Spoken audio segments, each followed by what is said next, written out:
ও কি করছো? 11টা বেজে গেল। বাবা, রান্না করছো? সেই ইলিশ মাছ নিয়ে এসছি, এখন সবে ধুতে নিয়ে যাবে? হ্যাঁ, আমি তো আবার কোম্পানিতে যাব, তো কখন করবে তুমি রান্না বলো তো? কটায় যাবা তুমি? আমি তো একটার সময়, একটার মধ্যে হবে। তোমার একটার মধ্যে খাবার পেয়ে গেলেই তো। এই যে বাজার করে নিয়েছি, এইগুলো কখন করবে? এগুলো কখন করবে? হ্যাঁ, করবো আমার টাইমে, আমি করবো, তোমার কি অত তাতে? দেখো আমি ঠিক টাইমে যেন পাই, বুঝলে তো, খাওয়া দাওয়া। আর আমি আবার কোম্পানিতে যাব, কাজ বাজ করে তো আবার কোম্পানিতে যেতে হবে। পাই না মনে হচ্ছে ঠিক টাইমে খাওয়া।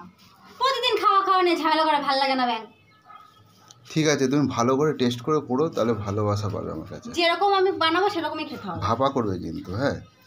বেগুন দিয়ে আলু দিয়ে ঝোল করবো। না না না না, ভাপা করবে। আমার ভাপা ভালো লাগে না সর্ষে বাটা দিয়ে। আরে পোস্ত দেবে কেন? পোস্ত আনা আছে, পোস্ত দিয়ে করো না। ভাপা পোস্ত দিয়ে শুধু হয় না, সর্ষে পোস্ত দুটোই দিতে হয়। দেবে কলা পাতা। গরমের মধ্যে তো পোস্ত খেতে হবে না। কলা পাতা কেটে আনি তাহলে। ভাপা করবে। কলা পাতা এনে দিই, নিয়ে আসো যাও। তাহলে করে দেবে? হ্যাঁ। আচ্ছা, খুব ভালো।